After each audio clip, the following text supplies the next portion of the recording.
For you on the other side of the screen today, I'm so happy you joined me for Bible study, especially if you're someone who is dealing with a lot of anxiety because you're afraid of what's going to happen. Maybe it's a decision you're waiting on. Maybe it's a relationship you're walking through. Maybe it's just the unknown. You don't know what's going to happen and it's causing you anxiety.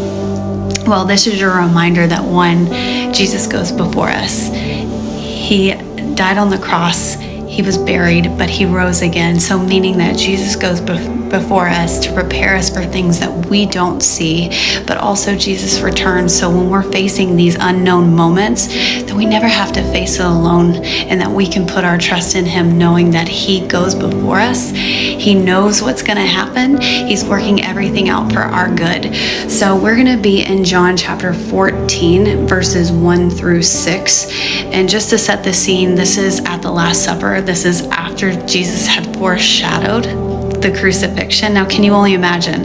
The disciples had been walking with Christ for years. They had witnessed his miracles. They have heard his teachings, and they trusted him, and they believed he was the Son of God. So can you imagine? They were on this high of, we are walking with the Son of God and things are good. And then all of a sudden, Jesus says, I have to leave you. Can you imagine the anxiety that would be felt? And also, not only did he say he was going to leave them, but one of them was going to betray him, and another one was going to deny him 3 times before the rooster crowed. The tension at the Last Supper when he's saying all of these things. So in verse 1, while this anxiety is building because he's telling them these things, Jesus reminds them, let not your heart be troubled. You believe in God. Believe also in me. He's saying, trust me. Trust me. Then in the second verse, in my Father's house are many mansions. If it were not so, I would have told you I go to prepare a place for you. And if I go and prepare a place for you, I will come again and receive you to myself, that where I am, there you may also be. See, what's really interesting, Jesus is using really beautiful imagery, and this is in typical tradition for Jewish weddings. He's referring to this as a wedding.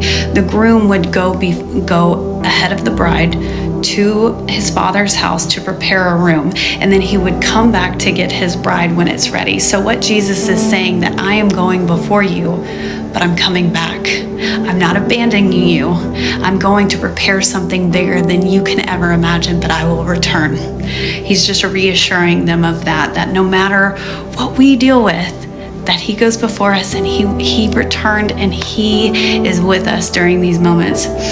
Verse 4, and where I go, you know, and the way you know. This is really interesting because, of course, Thomas, and he's referred to doubting Thomas a lot. Thomas said to him, Lord, we do not know where you're going, and how can we know the way?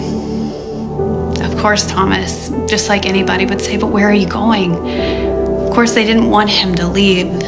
They thought that everything was going to be all right, and as long as they were with him, they would be. But now he's saying he's leaving, and what Jesus is really trying to foreshadow is, I have to fulfill the law of Moses so I can go and return, so you can be reunited with the Father one day in heaven, but also I can return and be with you for eternity, that you never have to go through anything by yourself. And Jesus said to him, I am the way, the truth, and the life.